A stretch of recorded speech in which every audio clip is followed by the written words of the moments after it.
مہدی موعود علیہ السلام نے فرمایا تصدیق بندہ عمل است، بندے کی تصدیق عمل سے ہے. اگر تم نے تصدیق کی ہے مہدی کی اور عمل نہیں کر رہے ہو تو تم نے مہدی کی تصدیق نہیں کی، اور اب تم نے تصدیق کی ہے عمل بھی کر رہے ہو تو ہاں تم نے ضرور اور سچی تصدیق کی ہے. مہدی موعود علیہ السلام کی تصدیق عمل سے ہے. ہم تمام کے دل و دماغ کو آپ نے روشن کیا، اور کچھ چند تقریر کے چند باتیں بھی ہم لے کر اس پر عمل کریں تو ہماری زندگی کامیاب ہو جائے گی. تو عمل ضروری ہے. تقریر خالی سن لینا اور گھر پر جا کر بھول جانا، اس کو خیال رکھا جائے کہ عمل بھی ہمارے لیے بہت بڑی چیز ہے. تو تمام کو ایک شکریہ بہت اہمیت رکھتا ہے. سب سے پہلے میں اللہ تعالیٰ کا شکر گزار ہوں کہ اس نے ہمیں اس مجلس کو منعقد کرنے کی توفیق دی، اور دوسرا تمام آپ حضرات خواتین جو وقت نکال کر یہاں پر بیٹھے، آپ تمام کا بھی شکر گزار ہوں. حضرت سید ابو القاسم تذکیر صاحب حیدرآبادی کا بھی بہت بہت شکر گزار ہوں، اور ساتھ ہی میں جناب حضرت اطہر میاں صاحب کا بھی بہت بہت شکر گزار ہوں جنہوں نے ہمیں اتنی نصیحت انگیز باتیں بتائی. تمام کا بہت بہت شکریہ. خدا حافظ. ہے کہ آپ نے مہدی موعود علیہ السلام کی دین کی خدمت، فنکار کی بھی شخصیت رکھتے ہیں کہ آپ ہندوستان کے نیشنل پوئٹ رہ چکے ہیں، اور بہت سارے غزلیات، نعت رسول، نعت مہدی آپ نے منظوم لکھی ہیں، اور اللہ تعالیٰ کے فضل و کرم سے ان کی کتابیں 3 کتابوں کا افتتاح عمل میں آ چکا ہے، جو کہ جذبہ سیر نبوت ہیں، جو کہ تاریخی نام ہے یہ. اور اس کتاب کے اندر اللہ تعالیٰ کی حمد اور رسول اللہ صلی اللہ علیہ وسلم کی نعتیں، دور نبوت کے تمام جو ہے سو حالات کو بیان کرنے کی منظوم کوشش کی گئی ہے.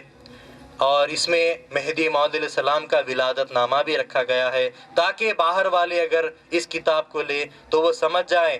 پیش کرنے کی کوشش کی گئی ہے، اور یہ بھی ساری کی ساری کتاب منظوم ہے. اس میں بھی حمد ہے، نعت رسول ہے، اور پھر نعت مہدی اور بزرگان دین کی منقبتیں ہیں. تیسری کتاب آپ کی ہے سوانح قطب اقطاب حضرت میاں سید ید اللہ بڑے شاہ میاں صاحب رحمۃ اللہ علیہ، یعنی جن سے ید اللہ ہی خاندان چلا آ رہا ہے. تو حضرت کی سوانح حیات آپ نے منظوم ایک بیٹھک میں لکھ دی ہے. اللہ تعالیٰ کی جو ہے سو یاد میں، اللہ تعالیٰ کی تڑپ میں، اللہ تعالیٰ کی محبت میں، نصیحتوں میں آپ نے جو ہے سو اس کتاب کو منظوم کیا ہے. تو آپ تمام کے سامنے یہ چاروں